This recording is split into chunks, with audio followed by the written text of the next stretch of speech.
People often say that eyes are the window to the soul, but I don't believe them. That cliche is hokey at best. If I looked at someone suffering from depression, or a person so happy he or she were about to burst, their eyes wouldn't give their emotions away, nor would the rest of their body, but their words would. That said, a lot of people don't open up in normal conversation. It often takes a lot of prying, like a carpenter trying to pull out a stubborn nail. But offer them the right tools, a pen for example, and they just might let you inside their head. That's why I believe in snail mail. There's something about putting pen to paper that unlocks secret compartments within us. The idea of sealing up an envelope and sending our worries and hopes out into the world, even if it's by way of the postal service, can make even the most private person eager to air out his or her thoughts. I myself am an example of this. When it comes to conversations about my personal life, I'm not Gabby by any means. As a general rule, I stay tight-lipped and keep my thoughts guarded.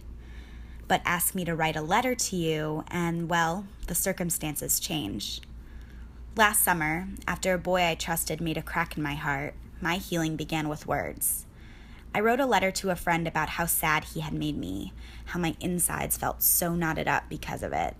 I wrote pages and pages of sentences filled with words that buried my anger and anguish, things I could have never verbalized in casual conversation.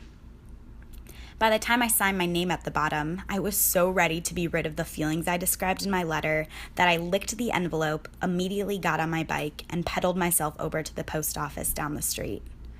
I shoved the letter inside the blue mailbox and rode back to my house feeling lighter than I had before.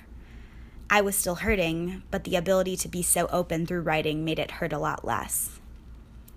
Writing letters isn't for everyone, and I understand that snail mail doesn't have the same instant gratification as texting, nor does it have read receipts, but hey, I'm not complaining about that one. But having a pen pal, be it your grandmother or best friend, can be more cathartic than you know.